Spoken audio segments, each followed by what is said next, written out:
in the morning. Juice in the morning. Juice in the morning. Welcome back, ladies and gentlemen, to the #1 fantasy football podcast in East Central Indiana. How you doing today, Paul? Paulie Sleepers fans, unite. I'm great, Juice. How are you, man? We crushed it this week, or this past week. This is week 2 of the NFL football season, getting ready to come upon us. Last week, we told you to stop what you were doing and pick up James Conner. Or is it? It's James Conner, right? James Conner. James Conner. And sounds like the Terminator. How did that go for everybody? I think everybody's happy with James Conner, man. Le'Veon Bell, who? Yeah. I don't recognize the name. Yeah. And Le'Veon Bell just wished Andrew Luck happy birthday on Instagram, and everybody's like, he's not on Instagram on his flip phone, but we're happy to see him there. James Conner smashed, man. I got so many messages in my DMs, Twitter, and texts, and a couple shout-outs on Facebook. 31 carries. He took 100% of the running back snaps. He played in 93% of the overall snaps. 31 carries, 135 yards, 2 touchdowns, 5 catches for 57 yards. Just absolute smash. I mean, like way better than Bell's ever played against Cleveland, actually. And I think that he ran angry, and it's fun to see that. It's fun to see somebody running like that. It was a rainy, shitty game, so that just lends itself to a running back. Like, people were pissed at the weathermen, too, because they were saying that the weather wasn't going to be too bad in Pittsburgh or whatever. It wasn't too great. Or was I was it on Twitter telling everybody, like, you know, if they're getting what we got in Indy those previous 24 hours, I mean, we got 6 inches of rain. It was wind gusts of 40 miles an hour. But I forget who posted it. I was trying to figure out who said it today to give him credit. But James Conner won the Nobel Prize. All right, so today we've got news around the league. We got Alvin Kamara and Tyreek Hill. We got some listener league, some crazy stuff going on in the listener league. We're going to dive deep into that. We've got some sponsors that I want to tell you guys about and people that we're getting ready to work with. John Marchbanks will be joining us in a little bit as well. And we've got some breakdowns from the league, or from the games from the previous week. So just to start off with, what's some of the news around the league, Paulie? Well, it was going to be a little bit further down, but there is breaking news that Leonard Fournette will play. It just came across the SleeperBot app. If you guys love fantasy football like me, and I've got to be honest, there's probably not a lot of people out there that love it as much as I do. I'm crazy about this shit. But get the SleeperBot app. I'm in it because I'm in a Twitter not quite experts league, and they decided to do it on this SleeperBot app. And it's pretty cool. We did a draft that, like, there was 2 hours between picks, and they turned it off at night, and the draft took like 3 days. Yeah, that's so. We talked about that pre-draft show, and I still think that's insane. I'm so it's glad really that, cool. I'm so glad they use that platform, just because now that I'm on the SleeperBot app, they have the quickest late breaking news. And it comes out really, I don't know who they're affiliated with, but who do you think their sources are? I mean, sometimes a lot of times they'll list the source, and it's just stuff, and it's literally coming out minutes before everybody else. But in this day and age, 3 minutes is a lot, or 5 minutes, or 10 minutes. And they only wrong one summer, and they retracted it instantly and said that was bad information. Sorry. So I think that's something you probably have to deal with breaking stuff that quickly, is sometimes it's not going to be right, but literally they were just not right that one time. But anyway, Leonard Fournette's going to play this week. I told people on Twitter to pick up TJ Yeldon. If you did, I still think you should hold on to him, because Fournette has foot issues. This is a hamstring. I'm kind of surprised that they're calling him going to play, because hamstrings can limit these guys. And to be honest with you, TJ Yeldon didn't look terrible either. No, he looked great. He can catch passes. He's a good guy. Yeah, he looked great. He's definitely a more than serviceable back. But he's your poor man's James Conner. Yeah. Jags got the Pats at home this week, so I mean, obviously that's going to be a high-flying game. So you've got Leonard Fournette. Other news: Aaron Rodgers is better on one leg than your quarterback is on two. That dude's a fucking machine. It's crazy. He's insane. We thought he was out for the game. I had actually stopped watching the game, went to bed. Oh, I did. Absolutely. It was a long day. I was tired. It was 20-0, and you saw him on the cart. Yeah. And I woke up to go to the bathroom because I'm an old man, and and like he's leading this comeback. I mean, I ended up watching the end of the game because he's just lighting up all his wide receivers and doing great and not putting any pressure on that leg and literally playing on one leg. So he's having some extra strength and conditioning this week. Obviously, he sat out of practice Wednesday, right? Yeah, I read that today. Yeah, and then they said today that he's got some special treatment going on, and but he said I'm playing. Yeah, so that's the thing. Do you worry about him at all? Do you just start him regardless? Yeah, no, you don't worry about him. After what we saw last week, you just might as well. Yeah, you don't worry about that guy. I'm choosing between him and Matt Stafford coming up in a different league, not the listener league, and I actually flirted with the idea of Matt Stafford. But is that a poor choice? Oh, yeah, totally. The Lions are traveling all the way to San Francisco. They'll probably have a bounce-back game. Stafford hasn't thrown 4 picks since 2013, so that's not going to happen again. But, to be honest, Juice, if you've got Aaron Rodgers on your team, you don't need a backup. You just drop him. Drop Stafford. Put a position player in there. Like I told, one of the people that had questions last week was, which defense do I play? And I was like, well, first of all, don't have 2 defenses. Exactly. And if you have Aaron Rodgers or Russell Wilson or somebody like that, Cam Newton, you don't need to carry a backup. You can, 2 weeks before the bye week, you can start looking at. Don't wait till the week before. Right. Look at the matchups, and we can dive into it and see who has the best matchup this week. What do you think? What do you think about or I want to ask you what prompted the tweet that you were 100% on your calls for the week? And that it's better than sex. Well, I've seen a lot of those lately, like sex is great, but have you ever, and I saw one that was sex is great, but have you ever won your fantasy football league? And it made me think of that. What's up, buddy? John is here. John has arrived, the preeminent Raiders fan. Bad week for you guys this week.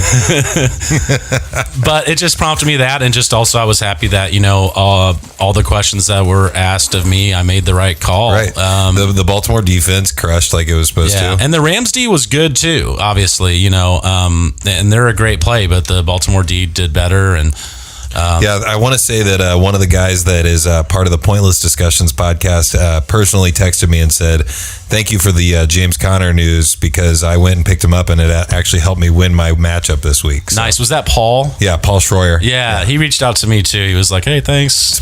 Pretty good call, man. Seriously. I guess it's one of those things that you kind of saw it coming because, to be honest, not there, but I did not picture the over a couple hundred yards and 2 touchdowns. Right. To be honest, there were a lot of analysts that were saying go pick him up. Right. I don't know that I saw anybody that, was not hedging at all and saying, put him in there, start him, he's strong. Especially after the weather and all that.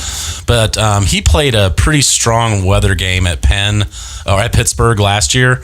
And again, he's a Pittsburgh boy. Went to Pittsburgh High School and went to University of Pittsburgh. But he played a good sloppy game last year, which should let everybody know that he's going to be okay in the slop. That was a great call. Getting back to news. Josh Allen is going to start this week for the Bills. That's exciting for them. We talked about Peterman last week. We talked about how they were probably going to let the rookie sit out these first 4 brutal weeks, but that's not happening. So just real quick, I want to introduce you guys. John Marchbanks is joining us. He was in the live podcast last year when we did the Colts tailgate, and we did a podcast there and talked to Hannah and talked some football, but also talked to Paulie there as well. So, and he called in on one of ours. Called in on one of the ones last year. So how you doing today, man? I'm good. It's good to be back here and on the podcast again. I'm excited to actually have you in the studio, because I don't think we've ever had you actually in the studio for a podcast. Nope. So just real quick, pull that up just a skosh so that it's right there. You go. Perfect. Just a skosh. And it sounds perfect. Cool. But yeah, thanks for joining us, man. We're going to get into some Khalil Mack and the Raiders in a little bit as well. So everybody tune in for that, because it's awesome. Yeah, we definitely have time for Raiders talk. So, the Chargers D is going to be a great call. The rookie quarterback situation. We'll see what Josh Allen does. I was grading these quarterbacks and stuff before draft, And actually, Josh Allen was my number one graded quarterback going into the draft. And then after he got drafted by the Bills, I was like, well, maybe we'll never know if he's that good or not. But I think he'll be better than Peterman. But still, rookie struggles. I mean, he'll throw a couple picks. The Bills game was a mess. There's nothing to talk about on that team until we see how he distributes his targets and if he can be serviceable and read a defense and go through more than one progression and things like that. I don't know if Joey Bosa is going to play next week. He was out last week. If Bosa's in the game, oh God, that guy can really struggle. Olsen, Greg Olsen is reportedly going to miss significant time. Now he says that he's going to sit out for a couple weeks and rest his foot and play the rest of the season. So I don't know, man. He's a big dude, foot issues. I mean, God, I dropped a thing of shampoo on my foot and I was out for... I'm worried about Greg Olsen. Like, Greg Olsen's the kind of guy that every time I feel like he's on a team that I've drafted, he doesn't play. Yeah, and he's injury history guy. I mean, he's a badass. But while he's out, people that drafted Devin Funchess are going to be happy. He actually looked really good, and I've been shit talked my whole life for being a fan of that guy because they're like, oh, he's slow, he can't catch. Yeah, and he looked good last week. He's good, and he's the only big target out there now, and he averages 7 targets when Greg Olsen is in the game, and he averages 10 when he's out. So Funchess is a great guy to fire up here while Greg is sitting, and I think he'll miss more than a couple weeks. Right. This is him saying he'll be back in a couple weeks. He's going to have to get cleared by doctors. Tight end woes this week. I mean, there was hardly any production from the tight end position, and you lost Greg Olsen, and Delaney Walker is now out for the season, and a lot of people were drafting him high, and I had him. Delaney Walker was drafted high in a lot of I had him pretty highly ranked because if you look, he always finishes in the 5 to 7 range and usually goes as the 10th overall. So I think this year he got drafted where he should have been, and now he's out. So that's really, really tough. I mean, any replacements out there that you guys think? Well, we're going to go over tight end replacements as the show goes. After we finish with notes, we'll dive into everything. But I've got some ideas, but it's going to be a tough year for tight end, just like it was last year. You had Gronk did Gronk things. Feast or famine. You had Jordan Reed did well, and I was really high on him this year, and he'll be fine while he's healthy. And when he gets hurt, just pick up Vernon Davis. Yep. You had Eric Ebron. It was like the 3rd tight end this week, and then those were the only tight ends that finished with more than 8 fantasy points and half-point PPRs. Oh wow. Besides Jared Cook. That's right. And he had a kind of a good game. Yeah, 9 for 180. Yeah, 9 for 180. Just an okay game. Yeah. So then, what about? I know we may get into this later, and you might have it in your notes already. But what about we already talked about the rookie Josh Allen? What about rookie Sam Darnold? First play of the game throws a pick 6, but then turns around and plays lights out for I feel like the rest of the game. So. What do you guys think about that? Because I didn't actually get to watch a game. He got that bad play out of the way early. And, you got to make rookie mistakes. That's going to happen. But he played really well the rest of that game, and his defense really helped him out, intercepting Matt Stafford 3 times. Yeah, and I did not expect that at all. 4 times. I think, yeah. Did not expect that at all. I expected the Jets just to be the Jets and suck like they usually do, and then they put up, 50 points or something like that? Something like that. He looked good, and it reminded me of Kareem Hunt fumbling his first carry last year and then just going ham. It was kind of just that, shake that rust off, shake that rookie stuff off. They've got 2 more than serviceable workhorse running backs in Isaiah Crowell and Bilal Powell. Quincy Enunwa looked great. He had 47% of the targets, which is insane. Robbie Anderson did his thing and had a big play, and that defense looks great. I mean, there's a lot coming out this week that defense knew what they were going to do, and I think that they didn't put a very good game plan together, and shame on Detroit for knowing that they were going to go up against the rookie and have weeks and weeks and weeks to plan for this first game, and this completely stink. I mean, well, I heard somebody talking about on another podcast that they knew what they were going to do because of the offense that Jim Bob Cooter runs. Like, they didn't change up any of their signals or anything. So basically every play that they came to the line with, they knew what was going to happen. There were players that said they knew what the first read was, so that's why there were picks. Yeah. Getting back to figure it out, Cooter. Come on. We just love saying Jim Bob Cooter. I texted to the Russian roulette guys that like I count Jim Bob Cooters when I can't sleep. The Titans are in a downward spiral. Deion Lewis is the only player to really have there, and I had him ranked again ahead of Henry. It's just Mariota had a shoulder injury, and he couldn't feel some of his fingers. Wasn't there something with his like hand? He was like flexing his hand. He didn't have feeling in some of his fingers, so we'll see how that goes. But I mean, that team does not look good. Marquise Goodwin had a huge collision with a Vikings player, and he's got a quad. Kittle is the only team to really have the only guy to have on this team. Kittle is amazing. Just to go over, some of what stands out for him. He's 6'4", 250. He ran a 4.5 240, which is 90% speed score. He's 90% plus in all other measurables for catch radius and spark score and all the player profiler stuff. He runs the whole route tree. He was running wheel routes and slants and all that. So I mean, I think Kittle's going to be a bright spot in a team that really hurt having Jerick McKinnon go down so early. Neither one of those running backs really fit that system, in my opinion. What do you think, John? Do you think Matt Breida or Alfred Morris could shine in that system? I don't really see either one of them as viable fantasy options, honestly. I mean, they're going to be relying on people who are going to be non-existent in other offenses already. So, I mean, just trying to make it work there it's going to be really hard for San Francisco to get anything going. I mean, Jimmy G is going to have to play lights out and make plays for them to, be a viable team in the league, really. I completely agree, and it's a 50-50 split. I mean, I thought that Alfred Morris would... I started Alfred Morris in the league, and that was a very poor choice.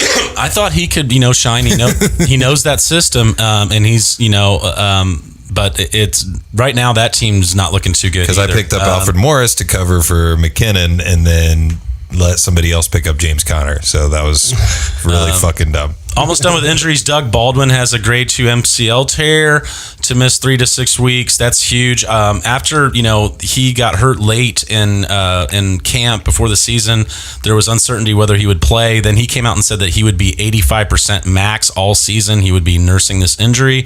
I told everybody to pick up Tyler Lockett because they went around and signed him to a huge extension. So he's obviously a big part of what they're going to do, and they might not have a lot of Doug Baldwin this year. So pick up Tyler Lockett if he's out there.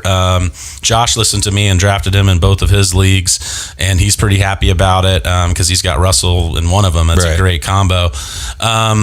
Keanu Neal and Deion Jones are both out for the season for Atlanta, so you can really target guys going against their defense. This week it's Carolina. Deion Jones is a funnel linebacker. They funnel things to him and he makes the tackle. Now he's not there to make the tackle.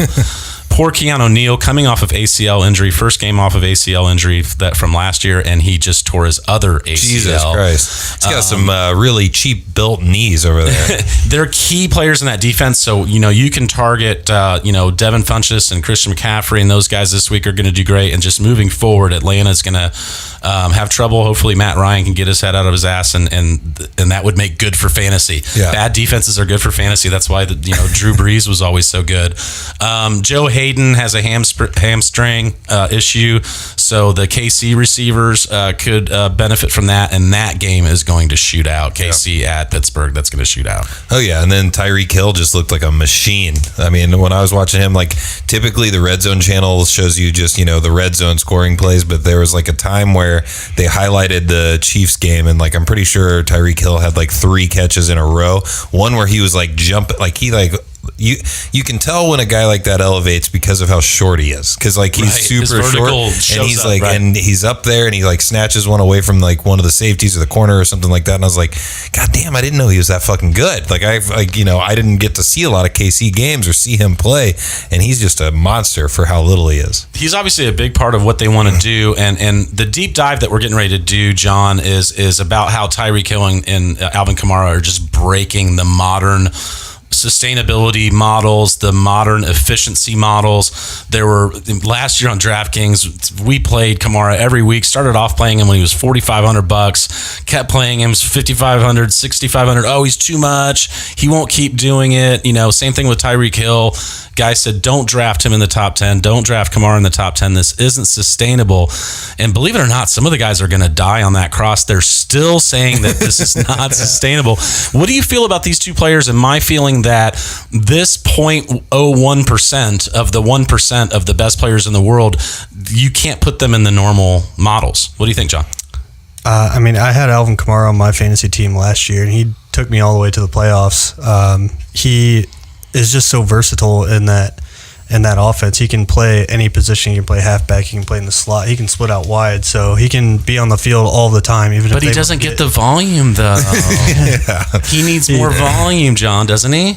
He doesn't really. He's very efficient with every time. That was the voice of public opinion, by the way. Well, and just the fact that he was able to score, he was in every part of the offense this week. The passing, right, the running. He actually had, I feel like, less rush yards than he did receiving yards. Huge. He only had 29 rushing yards. So, but he still scored 49 fantasy football points or something like that. Tyreek Hill just tied for Gale Sayers and Devin Hester for the most all-purpose 50-plus yard touchdowns in the first 35 games ever. Those other two, they tried to make them wide receivers, and sometimes it worked to a little effect, but not so much. So you've got a guy that's as versatile and explosive as both of those guys and can definitely play wide receiver. The NFL average TD rate for a wide receiver is 5.25. Tyreek Hill's is double that. So what's the rate? 5.25.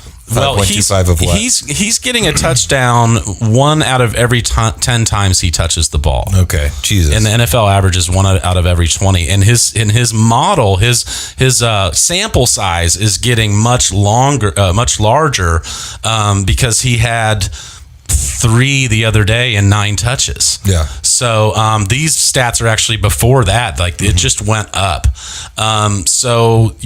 Tyreek Hill is just amazing. Here's another really, really, really cool stat that I saw.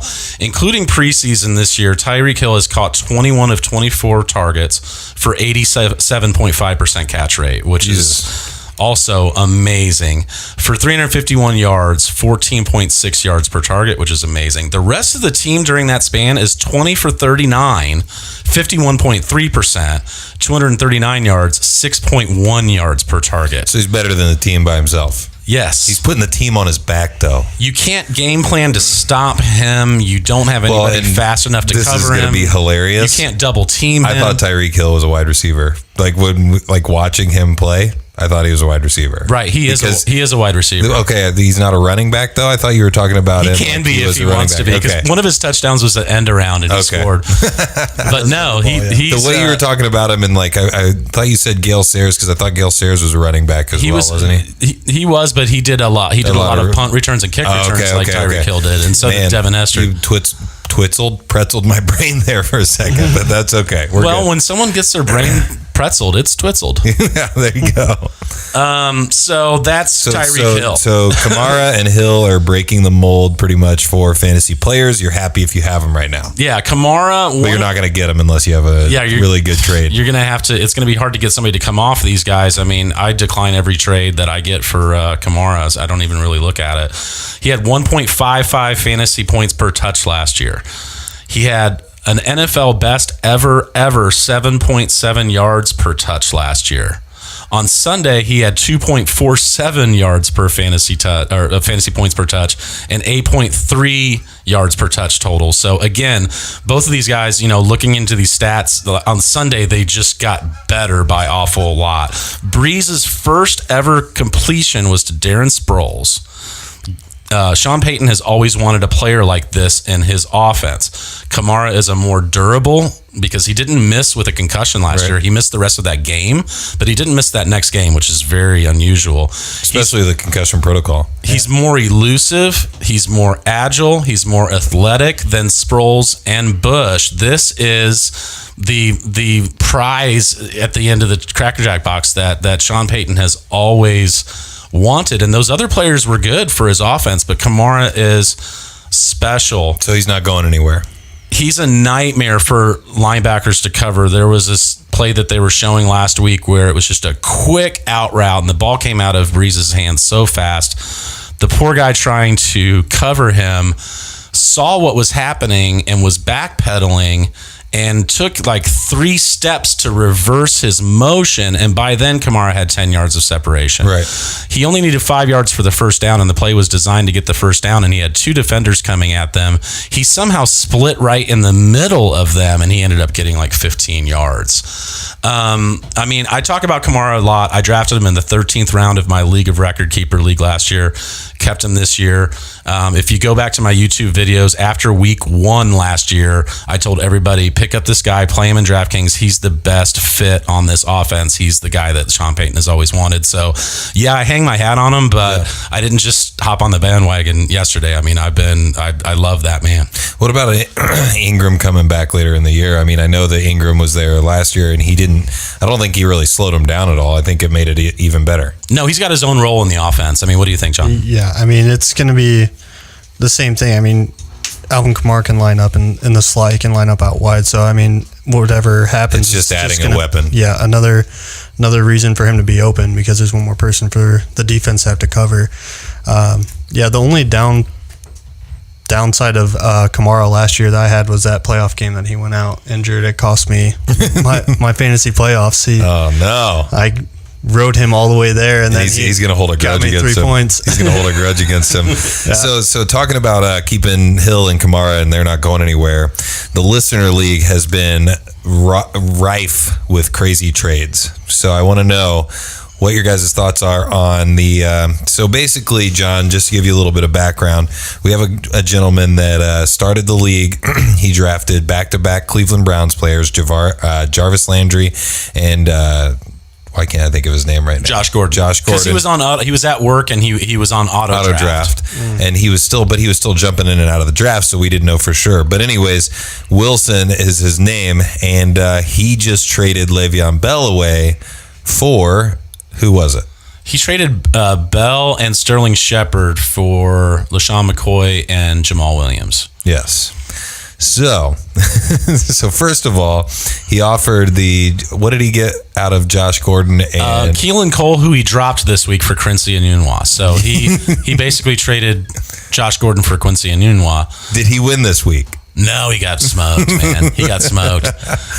We could have played, like you and I could have played half of our team. I love you, Wilson, man, but I hope that there's a grander plan behind it, and I hope that I mean, the Josh Gordon trade was absolutely horrible, and I told him that. But this week, he traded a player that's not playing for 2 starting running backs.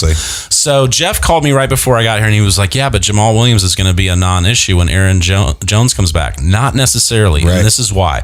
Now, I like Aaron Jones better as a running back, and I did draft him in a couple leagues. I have him stashed away. I've got him stashed. He averaged almost 2 yards more per carry last year than Jamal Williams, so I assumed that he would get more of a chance. But now that Rodgers is severely hobbled, the dude can't pass block, and Jamal Williams can, so he's going to see plenty of time. I don't think that was all in Wilson's head when he made the trade. Maybe it was, though. But he got 2 starting running backs for a guy that might not play till week 10. Maybe he is the sleeper. The other side of this is in the Paulie Sleepers Listener League. The team that got him has James Conner and Bell. So he's set right there. He's got Ezekiel Elliott and Christian McCaffrey, Mike Evans, Drew Brees. He's going to have a force of a team down the road. Yeah, I'm just hoping for some terrible stuff to happen to his players. Yeah, nobody. Wilson, man, they don't talk too nice about you, man. I try to back you up sometimes, and he's so happy to be in the league, though, man. And we love having him. He DMs me all the time, and he's like, I know what I'm doing, and I'm like, all right, man, it's week 1. I mean, nobody can call it right now, but he's just happy to be in the league, and we're happy to have him. So the other thing to talk about is your and I's just blow up last week. So Juice and I won won our games in the listener league. It's not like we set this up or anything. By quite a lot. So to put it into perspective, Jeff's league, my league of record that some of these guys are also in, his scoring is turned up from our scoring.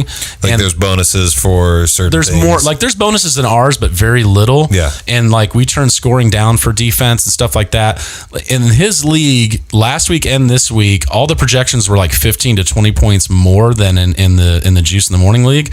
But you and I scored 25 more points than anybody in that league last week. I mean, you and I went ham. Now you have Kamara and I have Hill. Yep. So that worked out well. There you go. So 175 for me and then 187 for you. So Jesus Christ, I didn't see the 187. Well, I think I also have you had Michael Thomas as well. Michael Thomas and his 17 Jesus targets and Christ. 16 catches too. So holy cow, you're gonna have a team to beat as well. But yeah, so it's awesome. And then I had that in that league, and then I did well in another league. I lost in my family league, but all those leagues I scored over 100 points, and I've come to the realization that my best teams, as long as I score over 100 points every game, I'm going to at least make the playoffs and have a chance at it. Right. So you were 2 of 3, and I was 4 of 6 last week. So a pretty good win percentage. I had Matt Stafford going in the league of record and needed him to score. And I mean, as they went down, I kept thinking, he'll be fine because he's going to get some junk time. He didn't even get the garbage stuff. Yeah. Like he looked really bad. Yeah.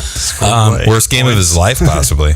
He hasn't thrown 4 picks since 2013. I mean, do you think he'll bounce back, John? They play at the 49ers this week. I mean, I don't know how he could perform any worse than what he did last week. So, I mean, the only way he can go is up from here. So, I mean. Will he bounce back or will it be a dead cat bounce?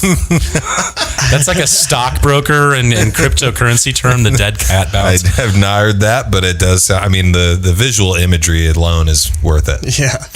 We'll get to the Raiders here in a minute. Do you want to talk about, since we're almost done with the listener league, do you want to talk about sponsors, Juice? Yes. So basically, I've been reaching out to people. Gyros, once again, we had an argument on how to pronounce this. Is it's gyros, gyros, whatever you want to say, but I'm calling it gyros, and it's Gyros Food and Art Studios. It's in Nashville, Indiana. So Nashville is a really cool place. It's kind of like totally kind of like Bloomington.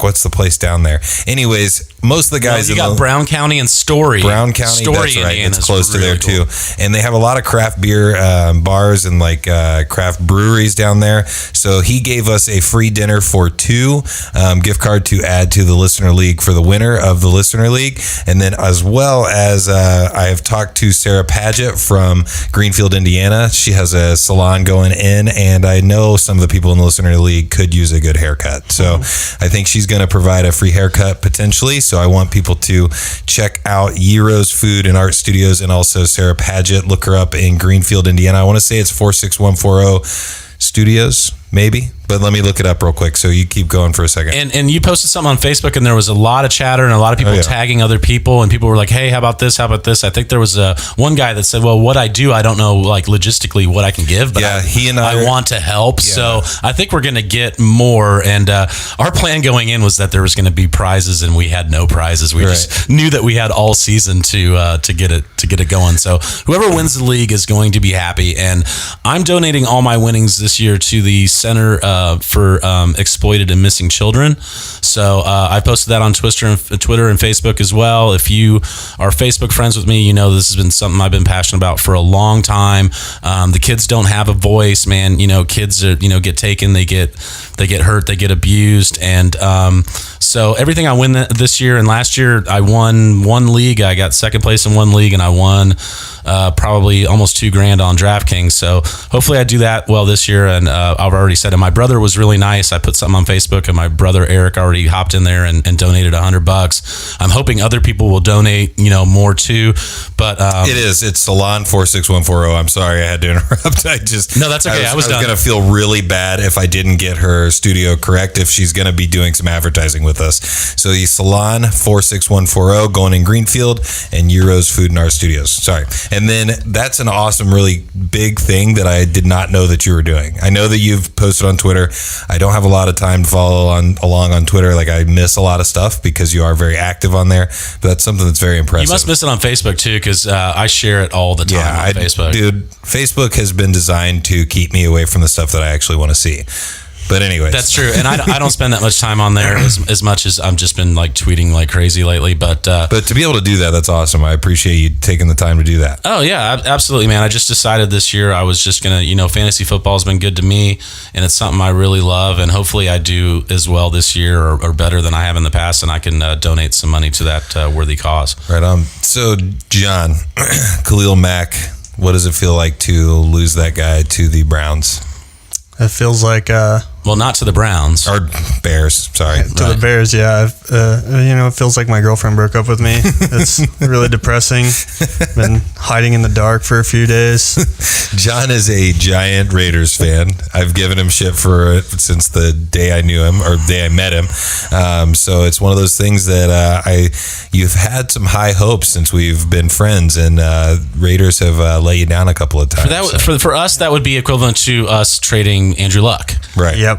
That like he's like one of the best players in the league. I can't believe they said they never even talked to him.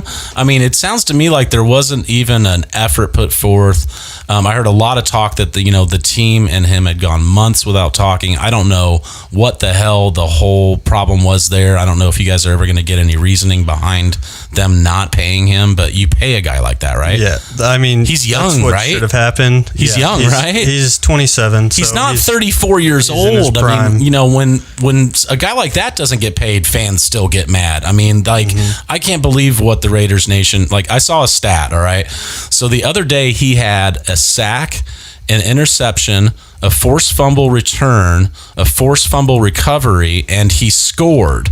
And he's the only defensive player to have done that since the last time he did it in 2016. against the Carolina Panthers and Cam Newton. Yep. So yeah, fuck that guy, trade him away. Let him go. No, so a little bit of the story behind that is Khalil Mack's agent put out an offer near the draft, and the Raiders didn't like the offer, and they didn't counter offer. They were just going to wait it out, and then they just kept waiting it out, waiting for another offer to come up, and they weren't getting anywhere. Basically, John Gruden didn't feel like he could commit that much of the cap to two players, basically, because it would be 50% of the cap almost committed to Derek Carr and Khalil Mack, to where they have another 20% committed to their offensive line. That leaves 30% of their cap space for everybody else. Yeah. They paid Derek Carr too much money, in my opinion. I mean, geez, you shouldn't have been in that position. He got to that contract negotiation point at the perfect spot in his career right after he had that MVP caliber season in 2016. So, I mean, that's a good point. The numbers looked good for Reggie McKenzie and the general management staff, for them to pay him that much. But once John Gruden came in, I don't think he was okay with paying anybody that much money. And then the Bears came across and they offered him record-setting deal, $90 million guaranteed, $141 million. You can't turn that down either as a player. No, $141 million overall. Like, there's nothing that was going to keep Khalil Mack at that point. Right. There's nothing that we could do or anything that the Raiders could do to keep him. And, how do you feel about the Raiders' outlook for the rest of the season? Their defensive line did not perform on Monday. There's a stat that I saw on Twitter from Austin Gale. He's involved in Pro Football Focus. He does a lot of good stats out there. They had 5 total pressures on Jared Goff. Oh, God. On Monday night. And Khalil Mack had 6 total pressures by himself. Yeah, so that was really disappointing. And then another stat that I saw is the Raiders have not had that low number of pressures since they drafted Khalil Mack. Okay. And, as soon as he's gone, they only get 5 pressures. So I hear some things. I see some things. I've heard some things. I heard things. And Gruden just doesn't inspire confidence. He's had some stuff, some little blurbs that he said. Cooper was open deep. He was open on the seam. We just didn't get it to him. He also had a really interesting thing he said this week. He said it's going to be harder than you think to get him on track. What does that mean? Like his wide receivers usually targeted about 30% of the time, historically on his teams. And Amari Cooper was supposed to be that guy. And for him after week 1 to say, it's going to be harder than you think to get him back on track. What is he talking about? The guy's not hurt. What's he off track on? I think he's more referring to Derek Carr on getting Amari Cooper on track because, there were a few plays where Amari Cooper was open and Derek Carr, checked it down. Okay, so reading between the tea leaves, when he says we just didn't get it there, I mean, he's saying, like, Carr needs to play better. Yeah. Basically, yeah. And Carr did throw a dud last Monday night, so... they went up against a great defense. It was a great defense. The thing that blew me away was when Marshawn Lynch carried the entire team half into the end zone. Like, that should count. When you carry 8 guys into the end zone 5 yards, you should get 40 points for that. Right. For every guy that you carry in, you get 5 points. Even the ref was like, holy shit, touchdown. Like, it was amazing. And then, obviously, Jared Cook now has the best tight end game for 3 different NFL franchises. And he's one of those guys that I just am not ever like impressed. Like, I'm not like, oh yes, I need to draft that guy or I need to have him on my fantasy team. Well, to me, if they can't get Cooper on track, he's going to be a big part. They have huge plus matchups for the tight end coming up, and the Rams are a great matchup for tight ends. They kind of sell out the middle of the field because they bolstered their defensive line. They've got great cornerbacks. They don't have the linebackers, so like, if your tight end is playing, or if you're playing DraftKings and you see somebody playing against the Rams this week, it's Ricky Seals-Jones. That's going to be a great play. But I mean, also he plays the Browns this week, which is also horrible. I think 31st DVOA against the tight ends. And then coming up, the Colts, I've got it down here. Like 4 out of his next 6 matchups are plus matchups for tight ends. So I think that might be, from a fantasy perspective, a huge bright spot. I told everybody to go pick him up. This is a huge week for needing tight ends, and I said that was the number 1 pickup this week. Again, that's kind of like the James Conner call. Like, that's like not Paulie's sleepers, like going against the grain or anything. Like, a lot of people said that, but also a lot of people were saying, yeah, but Jared Cook always does this at the beginning of the year and then he falls apart. And the reason why I don't think that's going to happen this year is because of his schedule coming up is so sweet for that position. Well, the other thing is John Gruden does like to feature the tight end a lot in his offenses. So, Jared Cook should help also get Amari Cooper back on track and get him open a little bit. That matchup with the Rams was really hard.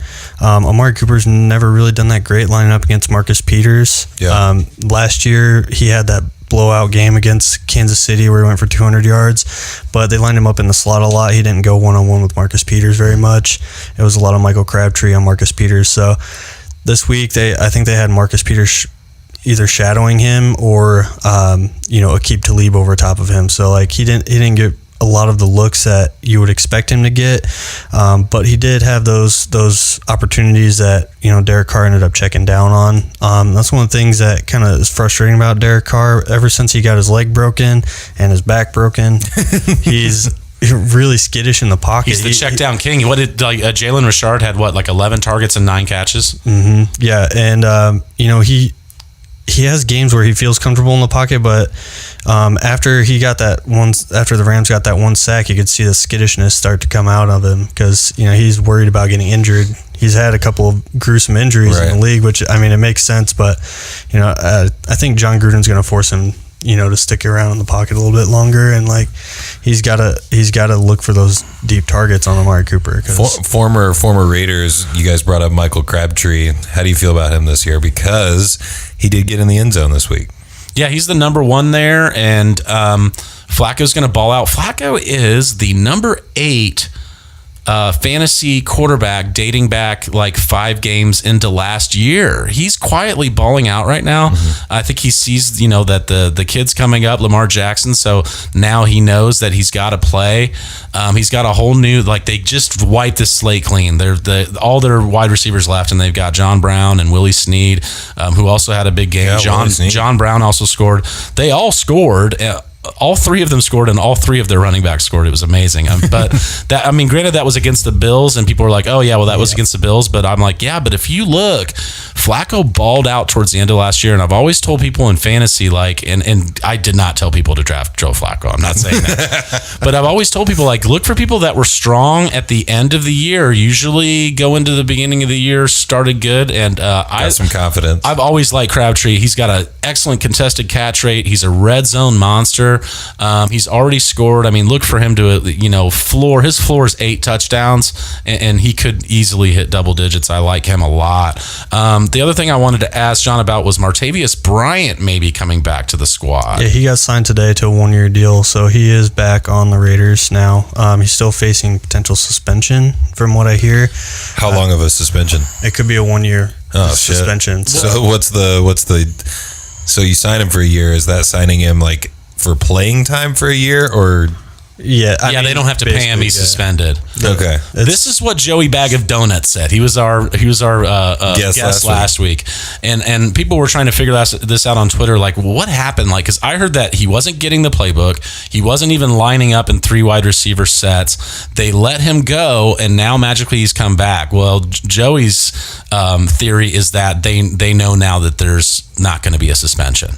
Oh, okay. They let him go for fear of the suspension, and now somebody's got an inside source. Signs are pointing to the fact that suspension's not going to happen, and that's why they signed him. That'd be a big addition to them, wouldn't it? Yeah, that would be good news. Our third wide receiver is Seth Roberts. He's very inconsistent. He drops a lot of balls and stuff like that. He drops hella balls, and they love throwing to him. Mm-hmm. I can't believe he's a red zone target, but he doesn't catch the ball. I mean, the one thing I say is, like, from a fantasy perspective, if Marty B comes back and gets that playbook, that would definitely limit Jared Cook's value, in my opinion. What do you think? It could limit his value. Jared Cook's going to be in on every single series, though, and I don't think Martavis Bryant's going to be in all of the sets. He's not going to be playing second wide receiver. He's still going to be third on the depth chart behind Jordy Nelson, behind Amari Cooper. So I still think Jared Cook's going to get more targets than Martavis Bryant, but Martavis Bryant's basically going to just be there to spread the field out and allow Amari Cooper to line up in the slot, actually, and he's really productive outside, like when he's lining up in the slot. So where was Jordy Nelson?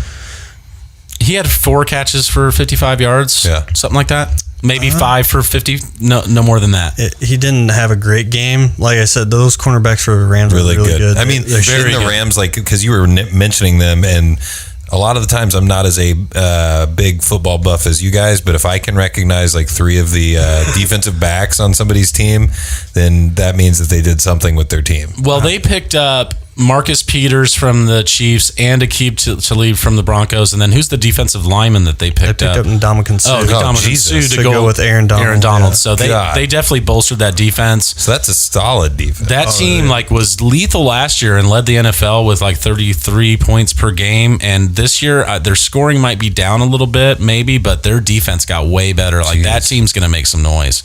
Are we done talking about the Raiders? No offense. Yeah, I want to hear both of you guys, because I'm one of those guys that gets very entertained by football. I love fantasy football, but I also don't really break down players or games like that. I just more or less, like, if somebody scores, I'm like, fuck yeah, that guy's on my team, or god damn it, that guy's on another team, or I just sat him on my bench and he played well, that kind of thing. So I want to get some of your guys' game and player breakdowns from the past week. Well, we're going to go DraftKings first. Oh, okay. Yeah, that's right. And just because if I flip this page, I might forget. No, you're fine. I can't not talk about DraftKings. Well, I thought I put down everything that you gave me for talking points, but let's do the DraftKings. It's okay. So crazy scoring week for week 1. To put into perspective, I mean, the 2 big lineups that I had for you, Juice, that were 208 and 224 points, were both better than any lineups we had last year. So, and we won money last year, and our big hit was like 200 points, and that's the week that I won like 500, and Jeremy won like 1,800, and Chad Snipes won like $300 or $400. I mean, we, like, Paulie Sleeper's crew just smashed that week. That was Julio's big week last year. And we scored 200 points. You had 2 lineups that were better than that, and one of them was like $12 and one of them was like $4. Unfortunately, I played too many lineups for you, and I didn't hit the right players, and those couple lineups hit, but then there were too many that didn't hit. But what saved you was Jackson's cash lineup, right? And he's getting some major props for that. We've got to talk about Jackson cash lineup really quick. So he wants like 3x in cash games, and I was trying to, because I don't play cash, and I was asking him, like, what do you usually want to hit to cash in a tournament? Because in a cash tournament, because in a GPP I want like 180 points to cash, and he said 150. he scored 186, and he was worried that we wouldn't cash. Only one of his players didn't hit 3X. He had a great cash lineup. He's already working on a really, really good one this week. He uses Pro Football Focus really, really well. He's got a subscription to it. The one thing that we look at every week is this wide receiver cornerback matchup, who they're lining up against and how those players play, their grade overall versus like the size advantage or disadvantage they have, how they play out of the slot, who plays out of the slot, who covers them out of the slot. And last week he just smashed the players that had the best advantages combined with the best value. This week, just to talk a little bit about the best advantages, and if you play DraftKings, you're going to want these guys this week. If you're playing in fantasy, obviously, these guys are going to do well for you. So guess what two players have the top two matchups this week? Kamara and Hill. Wide receivers, Julio Jones and Antonio Brown have the two best matchups this week. They have a plus 58% matchup. Julio going against Carolina, who he torched for 300 yards 2 years ago. He's going against Dante Jackson. And Antonio Brown going against KC, going against Steven Nelson. I mean, KC's secondary sucks now that they don't have Marcus Peters. Number 3 is Keenan Allen. He's going against Devon Johnson from Buffalo. That's going to be rough. Nelson Aguilar has a good matchup. He had 8 catches for 39 yards last. He's the one I sat and you were like, "Oh, I can't believe you sat him." Well, I mean, he ended up doing okay in PPR. I mean, he didn't smash. We told you to draft him with Alshon being out. Yeah. Hopefully, he gets more than 4 yards per catch. They were saying that like only two other wide receivers in all time has ever had less than 40 yards on 8 catches. So Nelson, that's a bad stat there. Michael Thomas has a great matchup this week against Terrence Mitchell for Cleveland. Danny Amendola, who we played last week, and he actually made value in DraftKings because he's so cheap. He's got a great matchup this week. DeAndre Hopkins. I mean, look at all the guys at the top of this list in the top 10. AJ Green, DeAndre Hopkins, Michael Thomas, Keenan Allen, Antonio Brown, Julio Jones. This is definitely a week to target wide receivers on DraftKings and pay down for value running backs. A couple other guys, Cooper Kupp, Randall Cobb, who had a great week last week, has a great matchup. Demaryius Thomas has a great matchup. Golden Tate, Stephon Diggs, Tyreek Hill. I feel like with the amount of scoring that we had last week, that this is going to be a down week. You would think that, and I'm looking at the lineup and the schedule, and I would have to tend to agree with you on that. Now, what we're going to do, guys, and if you played along last week, right now it's way too early to give out, our definite lineups and our players, but we have a player pool already out on pauliesleepers.com. So this is what we want you to do. We want you to go into the player pool and start playing around with lineups with those guys that Jackson has picked. And I'm letting Jackson drive the bus this week. It only makes sense. He did better than me last week. We're going to focus on cash games. Go with the high hand, right? Yeah. And my fantasy season-long advice has been fire. Right. His cash games were fire, so let's just do what we do. But go in there, start playing around with lineups, or what you could do is you can get a lineup generator. There's a couple free ones out there. There's a couple ones that you have to pay for. What you do is you pick the players that you want in your lineups, and you can pick your percentages, how much you want guys, and it'll randomly generate lineups for you. A lot of big DraftKings guys like playing that way. I like to do it more organically because like this week I'm working on one that's like Cam and Christian McCaffrey and Julio. I want like all those guys in the same game, same or like Jarvis Landry and Alvin Kamara and Michael Thomas. I want all those. I want to smash those big games. Ben Roethlisberger. Yeah, some of those biggest scores you had: Alvin Kamara, Drew Brees, and Michael Thomas, all on the same team. Yeah, those did good, and then I did one with Gronk and James White and Brady that were good. So this week I'm going to do the Carolina stack with Cam and Christian. Come back with Julio, and then Cam actually looked good because I watched a lot of that game because it was a local game that was on TV. He's a real quarterback, man. Everybody's just saying that he's just athletic. It's just whatever. Like he's a quarterback. Yeah.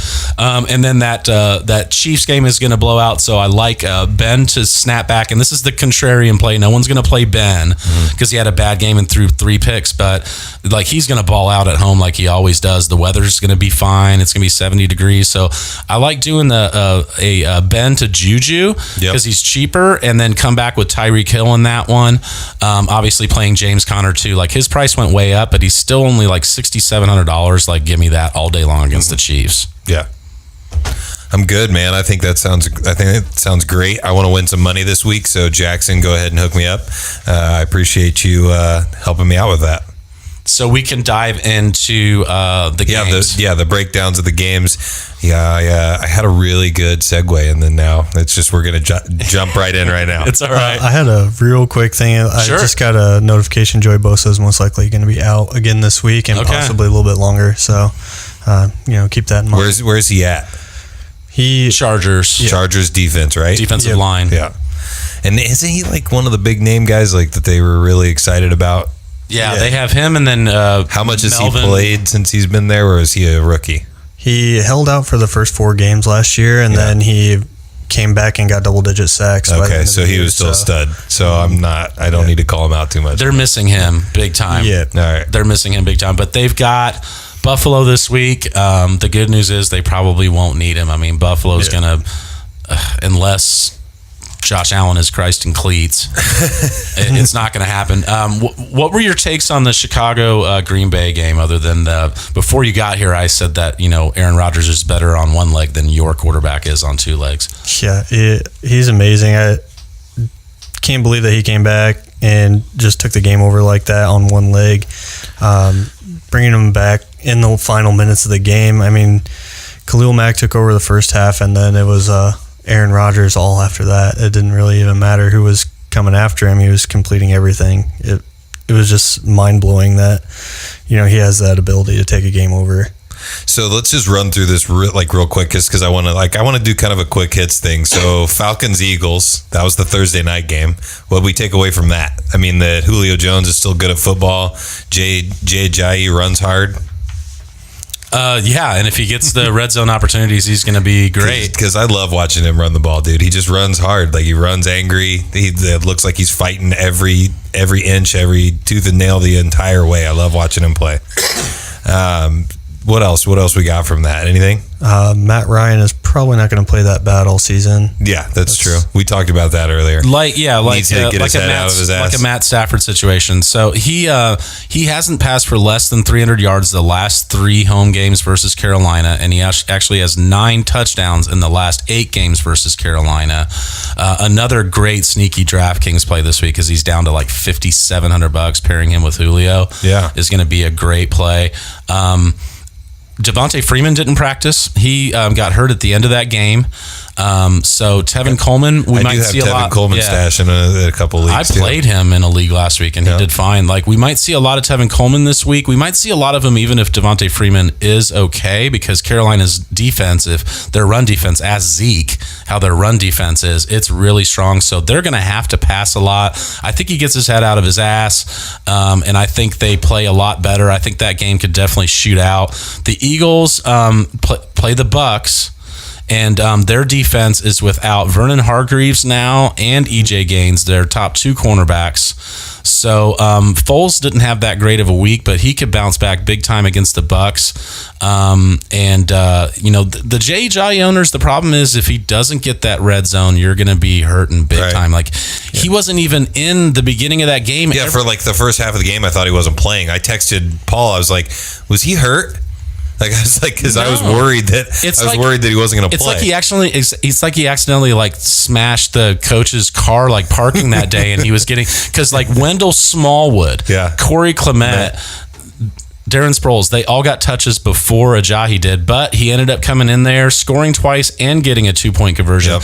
And it just shows you the difference in execution. On his first touchdown run, I don't know if you remember it, John, but it was from a big, tight, pro set and a jumbo package. And it was from 10 yards out, and he split it to the outside and he scored.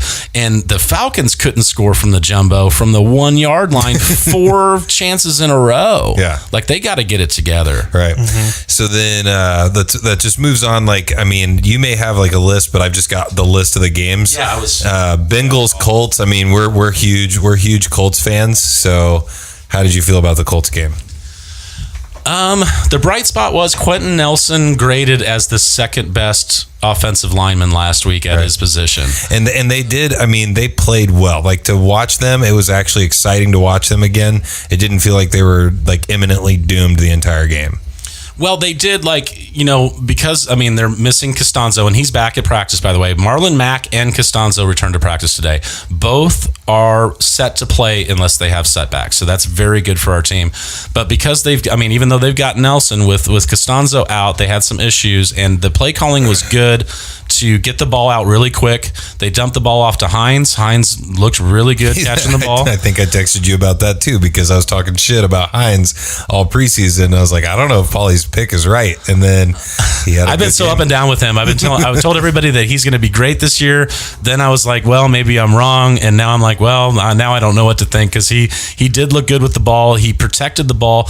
They changed his number, so he got a different jersey number. Right. I don't know what happened behind that, but he said it felt like a fresh start. Little mojo. And also, he called his dad to come in, and felt like his dad could give him some support. And everybody said that he's kind of really changed his outlook since he changed his number, and since dad showed up and gave him a little son pep talk. I don't know. Ryan Grant was a bright spot. He caught a bunch of balls. He's going to throw to the tight ends a lot. Right. And the tight ends look great until Doyle fumbled. I think this defense is going to get worked this year big time. I think they're in trouble. I really do. All right, and then just to put a nail in the coffin real quick, I just couldn't stand the Doyle fumble right at the end, they were driving to take the lead. They put themselves in such a great position. They had 3 timeouts left. They had time. He just absolutely killed it there. He's dropped the game. But I'll let you go with the games from now on. I wanted to say one thing about that Bengals-Colts game. Joe Mixon is somebody who really did well. Yeah, you got to target him. But he's already on people's teams. So what would you say is the thing that stood out the most about him?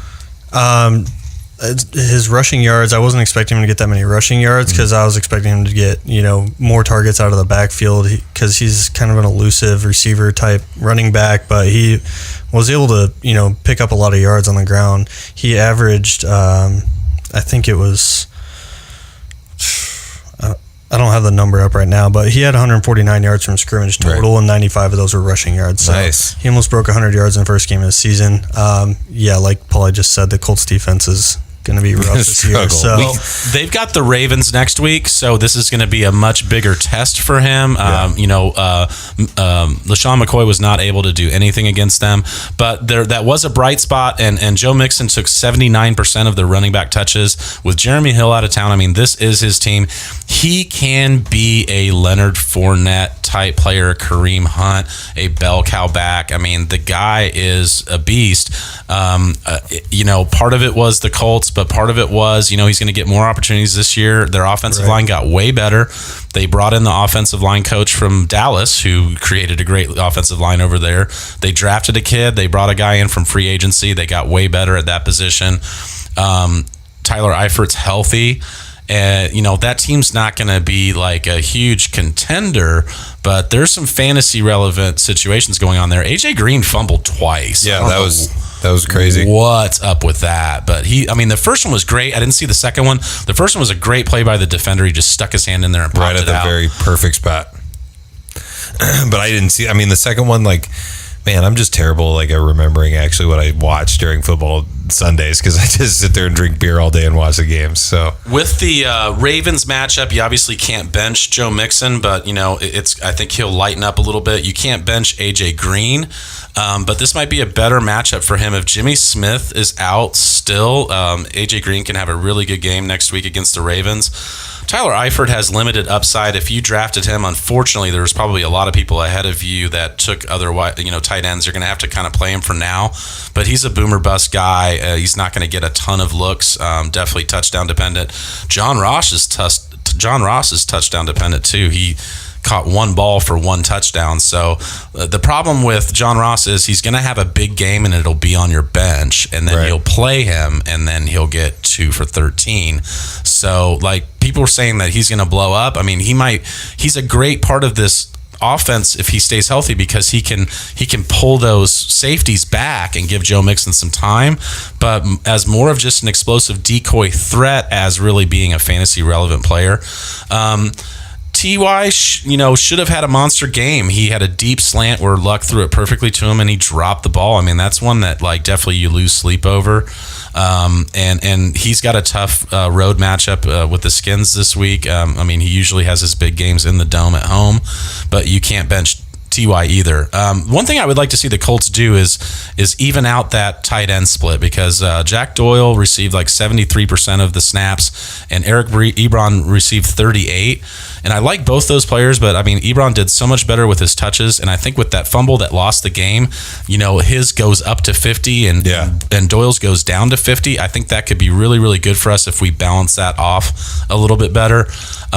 Luck is going to have luck weeks. I mean, you start Andrew Luck as long as he's healthy. He said his arm felt the best that it's felt in a long time. He also likened his soreness to being in a car wreck. So sometimes, Andrew Luck, you don't have to be so descriptive about your pain. Like, I know the city's been like, how are you? But I don't really need to hear that. Well, and the thing that's starting to get Andrew, how do you feel? Well, I kind of feel like I got hit by a car. You could lighten up on that. Sugarcoat it a little bit. The thing that annoys me the most is okay, I heard him say that he's having a lot of fun out there, but I don't need him to say it every single fucking time I hear him talk. Yeah, man, I'm just having a lot of fun out there. I mean, it's great to be back. It's great to be out there. And it's like, okay, dude, I've heard you say it's fun to be out there. Now let's just make sure that you're healthy and you take care of yourself. Right. And not feel like you got hit by a fucking car. Right. Please. I don't want to hear that anymore. So on to the Titans Miami game, unless anybody has anything else there. The Hurricane game, longest NFL game ever with a huge 4-hour delay in between. I think that can affect these teams this week big time. So it's definitely going to. There throws were their whole schedule off. A couple big injuries in that game. I can't imagine what it would be like to play football for an hour and get all loose and then stop for 4 hours and get tight and then have to go back and play football for 3 hours. That's got to affect. And this is Paulie Sleeper's insight that you're not getting anywhere else. Trust me, I'm on Twitter. I'm listening to all these guys. No one is talking about the effect that long game is having on these players. And both teams have to travel this week. The Titans have a tough division game at Houston, and the Dolphins have a tough game at the Jets. How are the Jets going to do now at home? Wasn't that a road game that they beat Detroit? Yeah, and then the momentum. Yeah, they beat them. Yeah, so the momentum against the tiredness. So Jets are streaming D of the week, especially DraftKings. They're only $2,500. The Titans. I've been down on these guys. I've been atting guys on Twitter a bunch. The Corey Davis truthers, the Derrick Henry truthers. The only guy I like on that team now is Dion Lewis. I liked Delaney Walker, but he's out now. We talked about Mariota's shoulder. He couldn't feel his fingers for a while. I don't know how well he's going to do. That team doesn't look like it's ready to pick up that offense at all. And now Corey Davis isn't practicing either. Rashard Matthews had a huge injury that no one even still knows what it was, but he had no catches this week. Houston is going to be pissed off because they did not do very well against the Patriots. They get to play the Titans at home.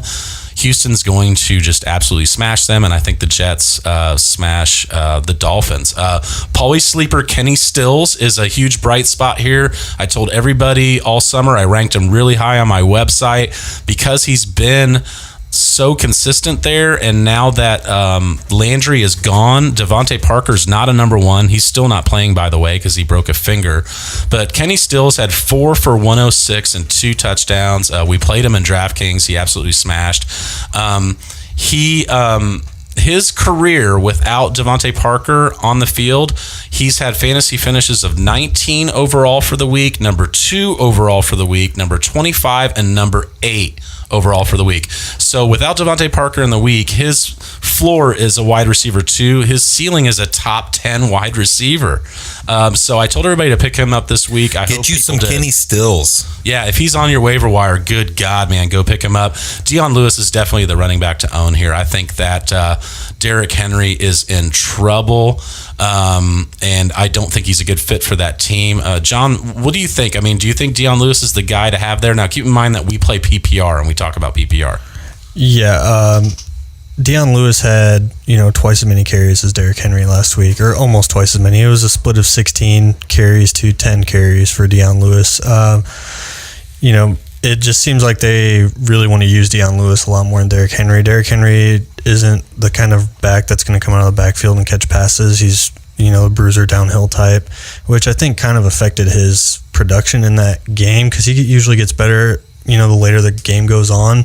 When you have the 2 different 2-hour breaks in the game, like he doesn't have any chance to get going there. Like it usually gets going in the fourth quarter when he gets productive. But and other people are getting beaten down, worn down. I think people thought he was going to be Todd Gurley because that's the Matt LaFleur, offense, and he's not Todd Gurley. The other thing here is Kenyon Drake owners are hoping that he gets a little bit more time. I mean, him and Gore had an even split. And Gore started off before the delay, 5 carries for 49 yards. Yeah. I mean, he's older than me. Ageless. He's older than me in football years. Yeah. He's 45 years old in football years. Yeah. And he's still doing his thing. So guess what, Kenyon Drake owners, which I didn't have him ranked high this year either because of Frank Gore. Frank Gore's not going away. And unfortunately, that's going to really limit those upsides. That's all I have for the Titans game. Yep. Yeah, I think I wanted to see the Titans be good just because I think they're a entertaining team to watch with Mariota when Mariota's healthy, but I don't see anything coming from losing Delaney Walker is going to be just massive. He's targeted Delaney Walker 20% of his 1 in 5 throws, and that's his safety valve. I saw Walker pull one down against us last year in triple coverage, and Mariota did not think twice about throwing it up there, throwing it to him in triple coverage, and he caught the damn ball and then carried the 3 guys for like 10 yards. I mean, not having that safety net is going to be decimated. Right. So what's the next one? Minnesota, go ahead. I was just going to say, I did read that Mariota is going to be playing this week, just so you know. Yeah, I didn't think he was going to be out, but I mean, he had a big shoulder injury, and I think it'll affect him, and obviously, Walker too. But they're going to have a tough game at Houston. Who's the Thursday night game this week? Who's tomorrow's game? I have no idea. John will look that up. We're going to talk about the Minnesota San Francisco game. Right. So how did you guys think about Dalvin Cook, because he's the starter there in Minnesota? Well, what they did was they gave a lot of the rushes to Latavius Murray. Now, he didn't have a monster fantasy day, but I told a lot of people to draft him. Hang on to Latavius Murray if there's an injury. Also, like if they get up in games, he's going to have huge touchdown equity. They used Cook more like an Alvin Kamara, and they used him like a Mark Ingram. Do you see that too? I mean, you're shaking your head. Like, Cook had a lot of targets. He was getting moved around a lot of motion plays. And Lat Murray looked like their guy that they're going to give the ball to when they need some tough yards. Yeah, Dalvin Cook is, just like you said, the Alvin Kamara type hybrid running back. He can split out into the slot, and he runs really good routes out of the backfield. So, he definitely has value in the PPR leagues. I think they probably lightened his load a little bit because he's still coming back from that knee injury from last year. So I don't think they wanted mixing it up in the bottom of piles and stuff like that. Mm-hmm. So that's the other reason why I liked Lat, is because he's the franchise. They had to play him so much those first 4 games. He got hurt. They're obviously not going to force a lot of action on him, especially early. And unfortunately, he had 2.9 yards per carry, and Lat had 4.8. Yeah. So it's another situation where this other guy's not going away. Sorry, fantasy owners, but I'm not saying Cook's not great. I just don't know that he was worth a 12th overall pick like a lot of people. Early. Yeah, and he's going to have a great games, and I'm definitely not saying he's not a good player, but fantasy's about talent and opportunity and touches, and especially early, I don't see that he's getting a ton of the touches. The one downside of Latavius Murray is that he kind of has trouble holding on to the football, and then it was Dalvin Cook that fumbled this weekend. So that's going to... Cousins looks like a great fit for this offense. I did enjoy as well. He hit up Kyle Rudolph for a touchdown. I mean, I think he only had 1 catch. He hit up Stephon Diggs for 5 for 67 and a great touchdown. Adam Thielen had 6 catches for 106 yards. So all those guys were viable, and he looked great. They're going to play at Green Bay next week. So that game could be an exciting game. Yeah, that game could definitely shoot. That is definitely a let's go game. We talked about this earlier. I don't think Beretta or Morris are a good fit, and they're in a split. Marquise Goodwin might not play this week. He took a huge shot in the game. He has a quad injury. He's a deep play home run guy anyway. But, like I said before, Kittle's the only guy I really want on that team right now. Hold on to Lat. Start Rudy, Diggs, and Thielen with no problem. Start Kirk Cousins at Green Bay. I've got no problem starting Kirk Cousins at Green Bay. How's Green Bay's defense? I mean, we didn't really talk about their defense whatsoever. Their defensive backs are actually really good now. They were not last year. They were not last year. I think they had injuries to some of their young guys who are actually contributing now. They had one of their defensive backs, Josh Jackson, had from Pro Football Focus grading the best preseason out of any cornerback in the league. Wow. He was elite graded. Like, I think he was targeted 9 times for 0 catches or something like that. And so he put up a good preseason. He was playing against the ones in that, obviously, but he did really good last week covering Alshon Jeffrey. Alshon Jeffrey didn't really... Allen Robinson. Allen Robinson. Allen Robinson didn't really put up any numbers until the fourth quarter last week. So he did a good job shutting down, a top-tier wide receiver. Yeah, their wide receivers didn't do much. I mean, that's a good point. Diggs and all those guys and Thielen, they might have a muted game this week. Yeah, one of them's probably going to blow temper up. Expectations on them a little bit. One of them probably will. The one thing I was going to go over is a lot of people, including me, were saying draft Diggs over Thielen.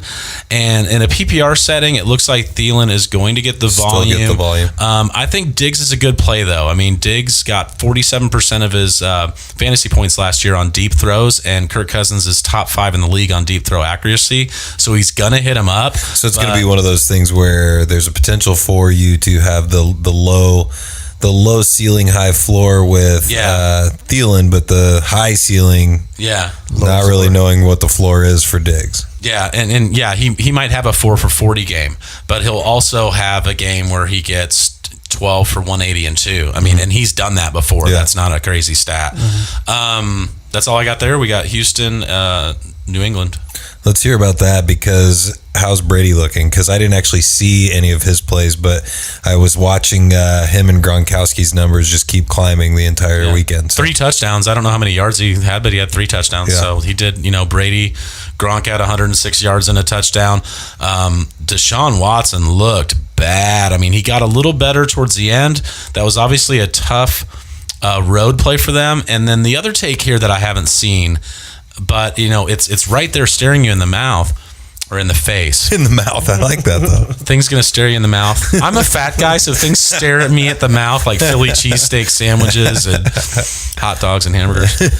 But Will Fuller was in all those games last year that Deshaun Watson blew up, and he likes having that deep threat, and Will Fuller wasn't there. Bruce Ellington was there.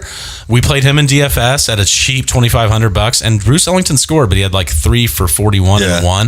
I think Watson really missed. I mean, I want to get Will Fuller back. I talk about binky. I talk about guys having their binky, and like Will Fuller is. I think he is Deshaun Watson's binky, and I think he was like, God, he's not out there, really? He's not playing? Because there's multiple reasons. Like, he could stretch the field, so then he has more room to run if there's not as many people in the box or whatever, and the fact that he can toss it to him too, because Will Fuller can run and can catch. Fuller has a hamstring, and that's a really bad injury for a speedster. Yeah, because he just is still nursing it. Because I was reading the injury report today, he still is still being held out of full speed drills. Nuke had 8 for 89. He's going to be fine. He's one of the best wide receivers in the league. That New England defense is better than advertised, better than it was last year, in my opinion. Remember, they started off last year bad and got better. They're starting off this year good. We'll see how they do against the Jags next week. But Lamar Miller looked really good. He took a big workload. He kind of went contrarian to what I say. He can't, sustain a long game. Can't sustain games. He gets weaker at the end. Yeah, and I didn't break it down. I bet that he still had less production at the end, because he always has. But he did do well. He had 4.9 yards per carry, which is way higher than his career, I think, 4.1. He's a no-brainer start next week. And every week going forward. They need Will Fuller back. He's still questionable. He's still missing practice. Bruce Ellington is another cheap DFS DK play if Will Fuller sits. Gronk did his thing. The thing is, Chris Hogan, how'd he do, John? I'm not really sure. Well, he had one catch. Yeah, just one. Yeah. So and a lot of people are high on him all. Philip Dorsett had 6 for 80 and a touchdown. Let's get him the ball some more. Chris Hogan had nothing. Chris Hogan's got a few weeks to prove himself here. I mean, I don't know that he's on a prove it deal. Like he had a good stretch last year, but I'm not a big fan of him. And I think that it's going to be the Edelman Gronk show when they come back. He likes throwing to his running backs. He threw it to James White. He's going to have Sony Michel possibly this week or next week. He's trending in the right direction. Rex Burkhead is out right now with a concussion. So they're really tricky about their injuries. I just found out that today, just out of nowhere, that Rex is out with a concussion. Right. And if Sony doesn't Belichick play, doesn't want to tell people shit. Yeah, if Sony doesn't play, like James White is the only person. They pick somebody up off of waivers that I've never heard of before. But James White is going to be a smash play this week in standard and PPR, and he's never a standard play if Sony doesn't play. And I think if they think Sony's ready, they're going to sprinkle him in a little bit. But that'll be an interesting game. New England at the Jags, and like I said, Houston has the Tennessee game, and that'll be a bounce back. Especially with how stout the Jaguar defense is this year. The defensive backs are, they're going to be trying to guard Chris Hogan and the other wide receivers there. So James White is going to have to be the guy that they go to. I mean, they have Myles Jack who can cover in space, but he's still probably a plus matchup against Myles Jack there. So. Yeah, he's got a really good matchup this week. I don't have it pulled up on my phone anymore because we had the running back, pass catching running backs too, and his was one of the best. Myles Jack is very, very talented, but I don't think he can cover James White in space. And like you said, their corners are amazing, but that's how you attack that team. Mm-hmm. By the way, you guys were asking about the game on Thursday. It's going to be Cincy at Baltimore. That's where the Baltimore defense comes in, and I think they're just going to crush Cincinnati. That's just my opinion. Oh, yeah. Their defense looks great. Joe Flacco is ready to go. Because it's a completely different look than the Colts are going to give Cincinnati.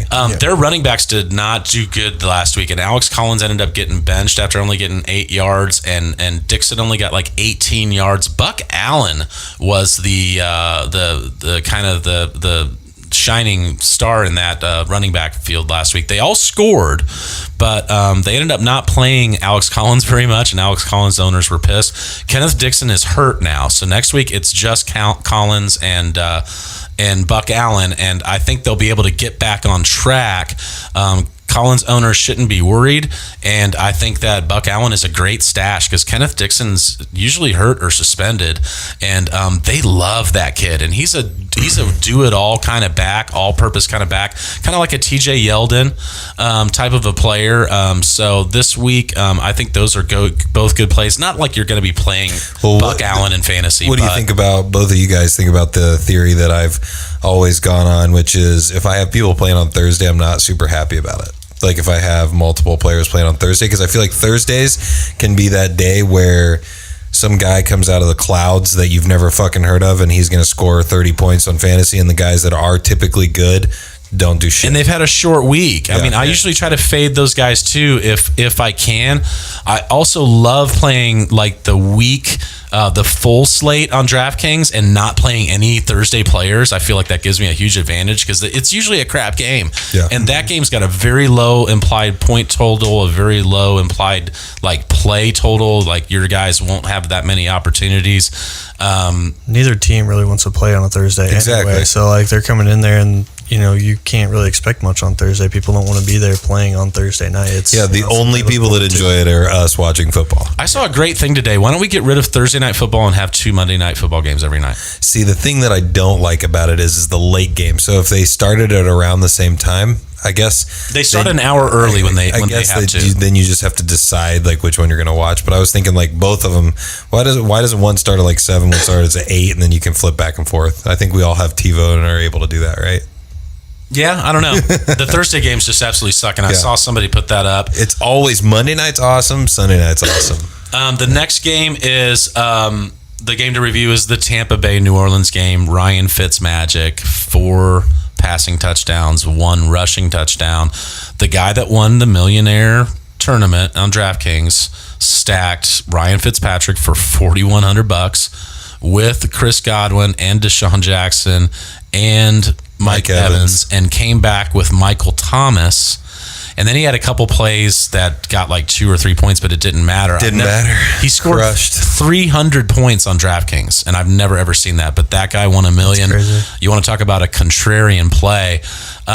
They have a tough schedule coming up, so I don't think that Fitz is going to do that. Continue.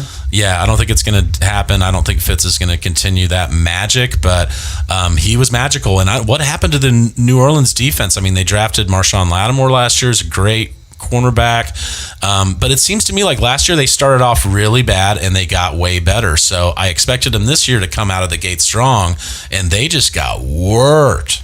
Well, Fitzpatrick starts and has games like that, and then just doesn't after that.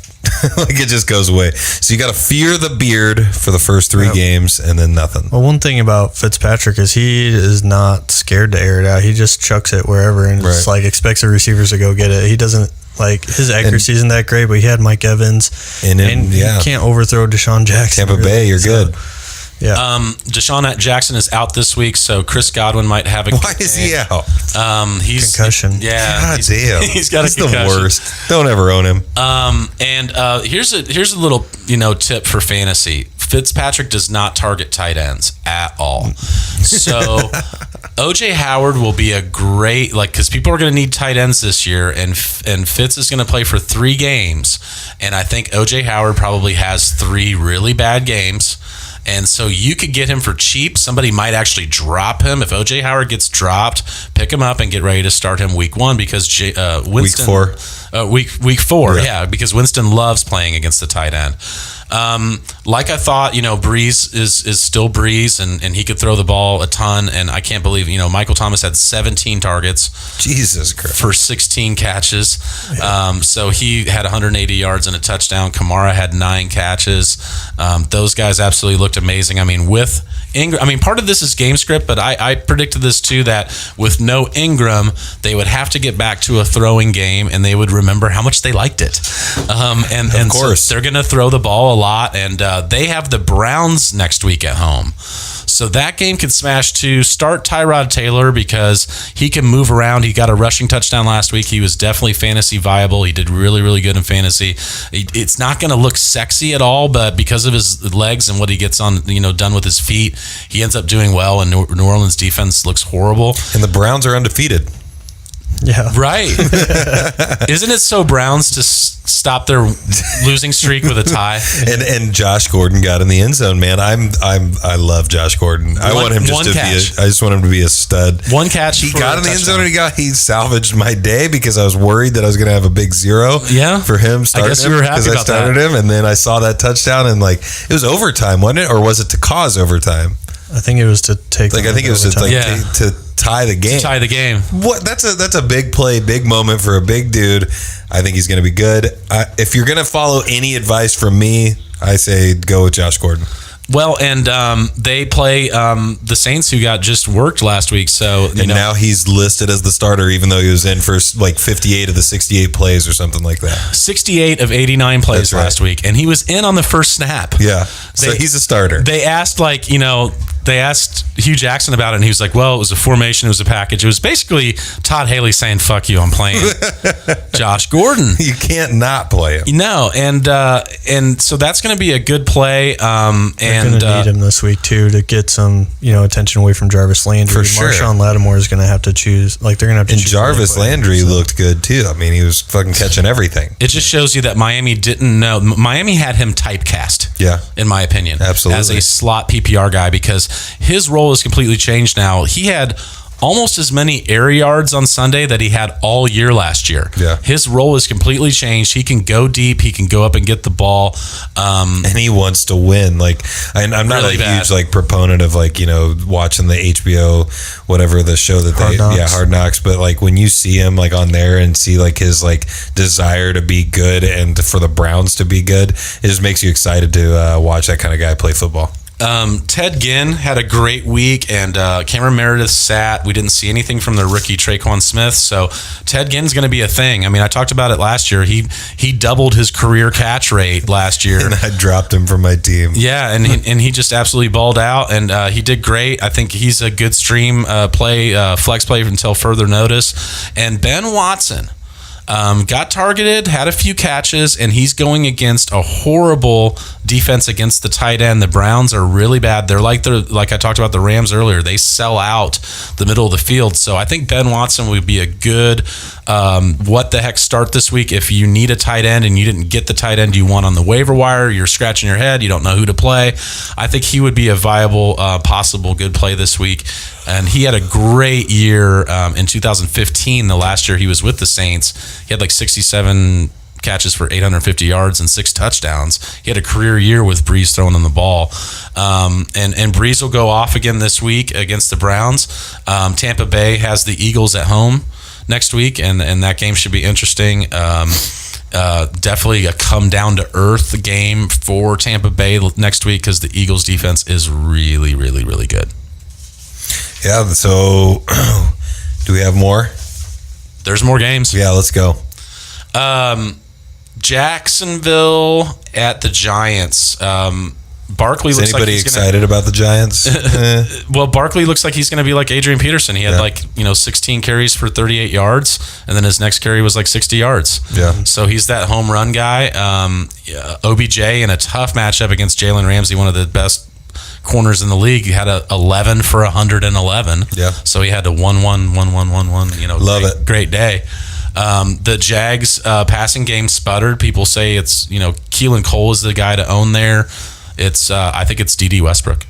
Yeah, D.D. Westbrook is a really talented guy. He didn't get to show it that much last year, but he's going to come on this year, and I think people are going to be surprised by him. So Jacksonville plays the Patriots at home next week, and then the Giants at the Cowboys. That's going to be a division game. That's going to be a big game. The Cowboys looked really, really bad last week. So Zeke looked bad. Yeah, and like I said, Carolina's run defense is really good, and they only ran like 4 plays. Mm-hmm. I mean, their offensive scheme was horrible.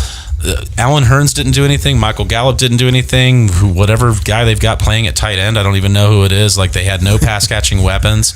It's not Jason Witten? No, he retired. I know.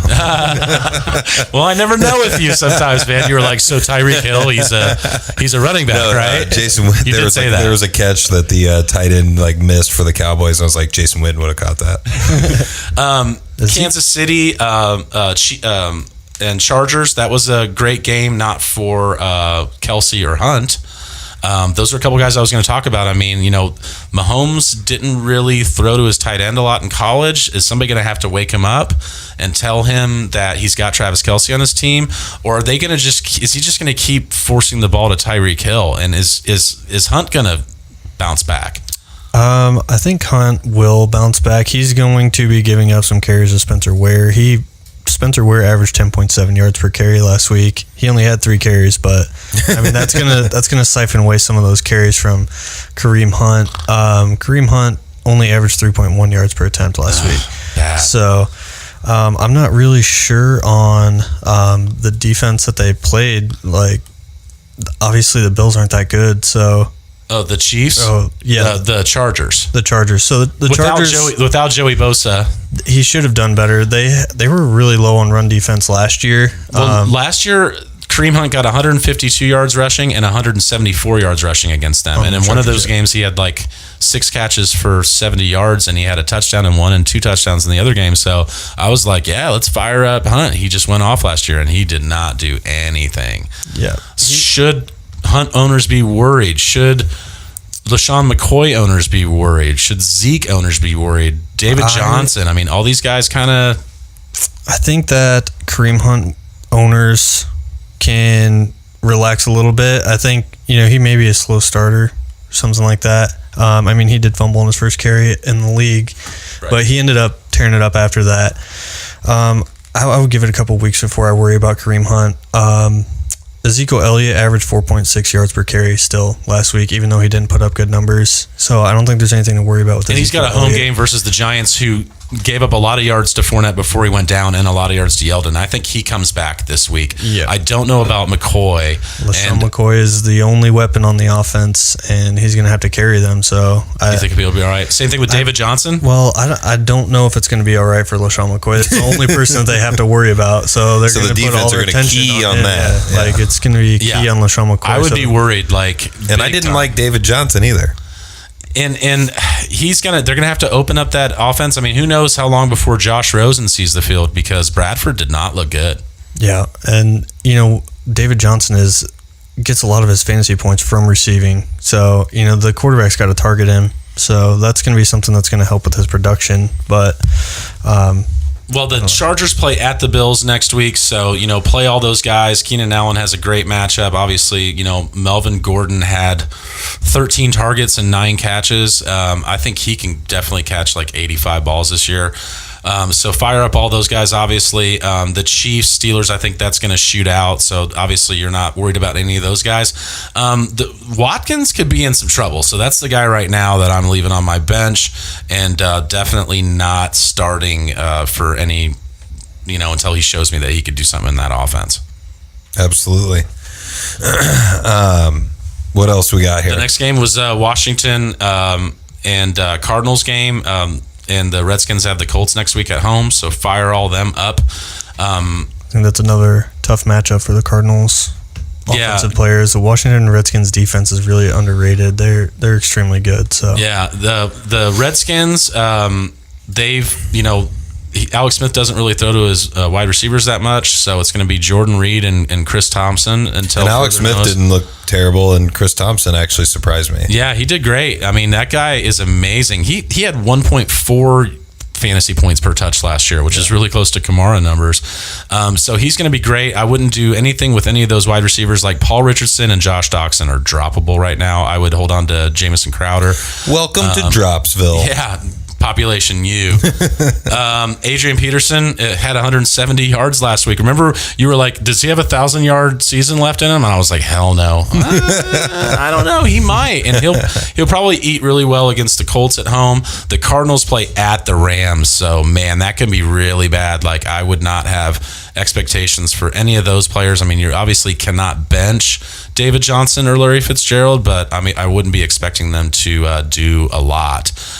Fitz usually in the end of the game, even if they're getting blowed out, gets 2, 3, 4 catches on that last drive and ends up saving your day. So he's got like a million games with a catch in a row. So yeah, okay. And David Johnson's going to need to get targeted more in the pass game, and they'll be all right. If they game plan for him to go against those linebackers, and there's going to be production for him there in that game, just like Jared Cook had for David Johnson. If they try and put him in a role like what Jared Cook had this week, then David Johnson can eat, but 100% they have to game plan for that. Dallas, Carolina was a really stinker game. It was just boring. Yeah, it was really boring. It was 0-0 to forever, but Carolina plays at Falcons next week, division game. We talked about that before.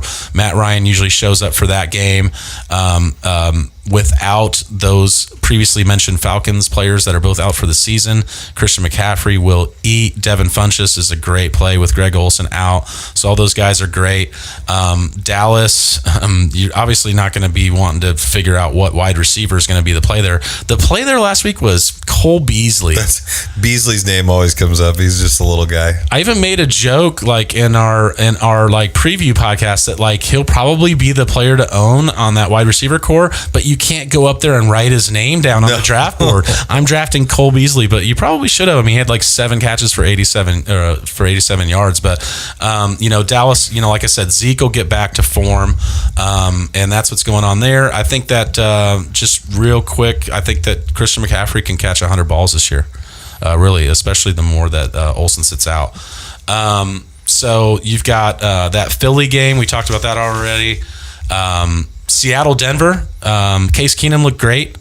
He hit up Demaryius Thomas for a touchdown. He's the one that I was fully behind, Case Keenum, and a lot of people were not behind him. Talked about him. I love Case. He's a blue-collar guy. I think that team, in a rich quarterback draft, John Elway, and they said, no, we don't need any of those guys. We've got our guy. And everybody was like, really? Are you sure? And they were like, hell yeah, man, this guy's a baller. I think he's a baller.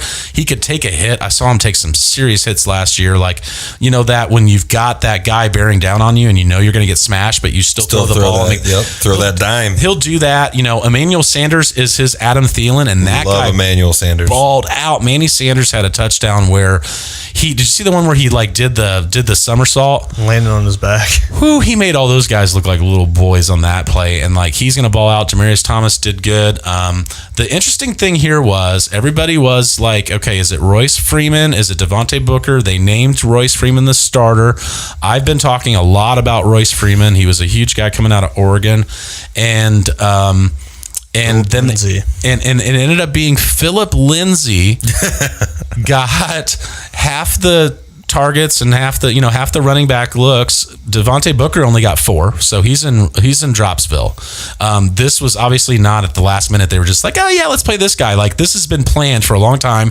They just didn't let everybody else in on the joke. What do we think about Royce then? The two-headed monster there now is Royce Freeman and Philip Lindsay, and that team is going to be. They're going to have a good defense. They're going to have opportunities for the running backs. I think both are going to be very viable.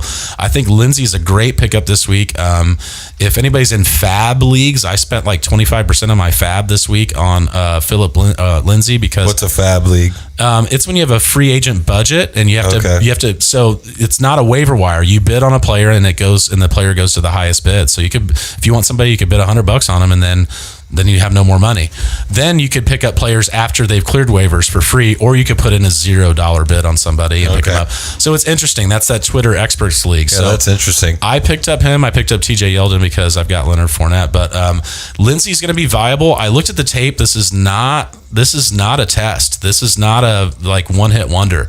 This guy, they like him, and he's built kind of like Kamara. Jamal Charles, 190 pounds, but he's very elusive, and he blew up some dudes in pass blocking, and that's why I know that's why he's out there, because teams love guys that can pass block. And just for being that little of a guy, there was a couple times where he picked up that blitz and he leveled the dude. I mean, I love watching a little dude like Darren Sproles used to do it. He doesn't do it anymore, but I love watching a little dude blow up a guy in pass coverage. It's just a fun thing to watch. But that's something to look at going forward. Emmanuel Sanders and Demaryius Thomas are going to be great plays because that's Adam Thielen and Stephon Diggs. Yeah. Their defense is going to be a great play next week versus your Raiders. Sorry. They've got the Raiders at home, and the Raiders looked hashtag bad at football, so I think they're going to be a great play. No offense, John. So how do you feel about that? I think the first 3 quarters of Raiders actually played good football. It was that fourth quarter and Derek Carr's turnovers that really cost them that game. And they were winning up through halftime.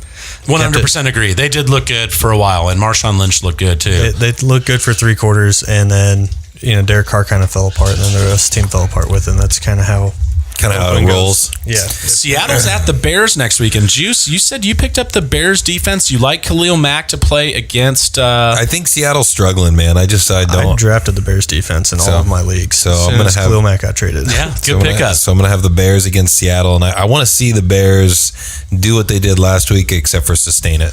They play really good at home, and one thing I've noticed is just usually nobody does that well at the Bears. To me, Seattle is not the scary team that they used to be anymore. No, they're not at all. They absolutely aren't. There's with Baldwin out, Lockett is a good play, and Brandon Marshall scored last week.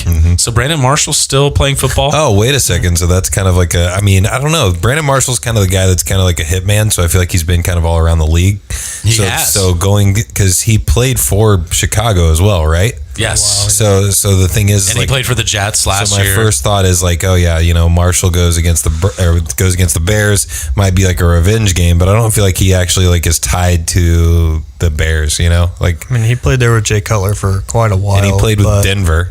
So he's played all over the place. So I feel like he's more of a hitman. I don't think you're going to have that revenge game from Brandon Marshall. One more game to go. The Jets Detroit game. The Jets really, put it to them. They've got the Jets actually looked like a team to actually watch play football instead of just make fun of them all the time. They've got young playmakers on defense. They've got 2 great running backs in Crowell and Bilal Powell. I said that Bilal Powell's a great pickup this week, and people were like, well, yeah, but Crowell had the big game and had the big carry, but Bilal Powell will get a lot more passing work in games that they need him, and they're not going to be leading like this in all these games. Robbie Anderson kind of scares me without Luke McCown. I think people drafted him because he did so well last year, but it was mostly Luke McCown throwing him the ball. Josh McCown. Oh, sorry. I was going to say Luke McCown. I don't know who that is. So. I do that a lot. I've done that. Like literally, I get his name right like 50% of the time. Actually, you did that last year. I did that last year. But McCown hits up Robbie Anderson, so I'd be worried about him. He's definitely just a kind of a flash play guy. Quincy Enunwa, like we said before, 47% of the targets. I think, and he was a big pickup this week. I think there's a great rapport there. You know, with a young quarterback, you always look at, okay, where's his security blanket? And Quincy's his security blanket. I think both of those running backs are playable. Now, next week they play home. They play the Titans at home. Detroit plays at the 49ers. So Detroit has to travel a lot, but I mean, I think they bounce back. I just don't see like any of them blowing it up. Kenny Galladay, who is a huge Paulie sleepers, like late round pickup. I told everybody to pick him up in drafts. He had 7 catches for 114 yards. Yeah. So if you haven't jumped on him, get Kenny Galladay. Big pickup this week. Golden Tate did Golden Tate things. He had like 6 for 70 and a touchdown. Marvin Jones dropped a couple balls. I think he, might have a kind of negative regression year. And I think that Kenny Galladay kind of bridges the gap between those two completely polarizing players, right, and gives Stafford a different kind of a look. LeGarrette Blount got hurt. So I don't know how much he's going to play. He also had like 4 carries for -3 yards. I don't think he fits in that offense. I really wanted to see more Kerryon Johnson. That's the 2 rookies I really talked about were Royce Freeman and Kerryon Johnson. I think Royce did great with his touches, and he's great moving forward. Don't worry about him. Lindsey's not going to lead their team, but Kerryon could definitely lead this team. Like Blunt's not the guy they need at all. Like unless they need 1 yard or a touchdown, I think Kerryon's very elusive, but he just wasn't able to do much. He did get 3 catches for 20 yards, so I like that they used him in the passing game. But definitely don't worry if you've got those players. For right now, I would hold on to them. But just next week, definitely not playing those guys. But I say fire up, Tate and Kenny Galladay and Marvin Jones like you normally would. I mean, you can't bench any of those guys. But the Jets are viable. I actually picked them up in my work league. I picked up Sam Darnold in my work league. Good. Let's see what happens because once again we talked about him getting that bad play out of his first play of his NFL career, and then he was money after that. So we talked about the Raiders, but we didn't talk about the Rams too much. Goff had 2 touchdowns. All of their wide receivers, Woods, Kupp, and Cook, all had about I think 8 or 9 targets each. Kupp was used in the red zone, like I told everybody he would be, and he caught a touchdown. He also ran the ball a couple times. So Cook ended up getting his and had some late production. Both of those guys did. So all those wide receivers look viable, just like they did last year. And obviously Todd Gurley is awesome, and they play at home versus the Cardinals next week. So that's going to be a Todd Gurley huge game. I don't know that I would think that Goff is going to have to light it up or have that big of a game with all those other guys. I think it'll the Cardinals are really bad, and the Rams will probably jump all over that at home. There you go. So that's it, man. That's all the games. That's it. All right. So we've crushed it this week. We're hitting that time period of the end of the podcast. Once again, it is the best fantasy football podcast in East Central Indiana, and I think we got a lot of stuff coming. We've got the Bills Colts game October 21st that I'm working with some guys that are promotional guys in Indy that are going to try to help me make it it's going to be a party as well as doing a podcast. We might do the podcast real early so that when we can party the rest of the time before the Colts game. Yeah, like 9 to 11 or something like that, do an early podcast. But yeah, we're going to, that one, it's just going to be fun. We will already have done like the fantasy preview that week like we always do on Wednesdays. So the Sunday one's just going to be a bonus, like let's get drunk and have fun. Let's just talk shit to each other. Guys, go to Twitter. Paulie Sleepers account is blowing up. A lot of people were saying, hey, this is a very underrated account. This guy's info is fire. And you can go to paulysleepers.com and look at our DraftKings player pool this week. And on Saturday, we will put on our juicy lineup of the week, which last week won money. Yes, it did. 186 points. It won all across the board. Thanks, John, for being here. I also want to say, you are very active on Twitter. So if you're going to follow 4 football related things, follow Paulie Sleepers, because following Juice in the AM on Twitter, you're not going to get a lot of football stuff. It's mostly me replying to Paulie and saying like, yeah, that sounds awesome, or like something like that. So if you want to follow him at Paulie Sleepers on Twitter. You prompted some good stuff this week. You were like, are the Jets a real thing this week? Some stuff that you've prompted some discussion. Yeah, I'm a big question guy. I like to ask questions. Getting the discussion started is part of what it's about there, and I'm very active on it, and I love it. If you play fantasy football, you don't have to be an analyst or anything to go on there. There's plenty of people that are on there that are getting the up to the minute advice. Pools on they post pools all the time, this player or that player. It can really help you decide who to start, who to sit, who to pick up on your waiver wire, and it's a great community. And I've been on there for 6 weeks and have like 800 followers. And it's growing really, really well. John, are you still doing stuff with Pro Football Focus? Yeah, I'm still contributing to Pro Football Focus. Awesome. I worked all weekend with them, so I didn't get to watch a lot of the early games this week because I was still working. But still contributing to them. I'll be picking up a larger workload this year. So awesome. So are you just breaking down the games because they break down every play? Are you one of the ones doing that? I am not doing the grading quite yet. Right now, I'm doing player participation analysis and base data collection. So which is like seems insanely tedious, but if you love football, then it's something that's awesome. Is it college? Is that what the college games or football? Yeah, I've been doing college games still. Okay. I did the Maryland Bowling Green game this weekend, Cal BYU, and Western Kentucky. I did their game this weekend too. Yeah. So. That's awesome, dude. Well, I appreciate you taking the time to come down to do the podcast. I think we should keep it up, since if you've got the free time to be able to do it, we'll do it. Yep. Once again, you can follow Paulie Sleepers on Twitter. You can follow Juice in the Morning on Facebook at Juice in the Morning. Just search it in the search bar at Juice in the AM on Twitter. And once again, thanks guys for doing the podcast, man. It's the second week. I can't wait to see what the hell happens now, because it's one of the most exciting times of the year. We are able to watch football, be entertained, and have a good time with friends and family.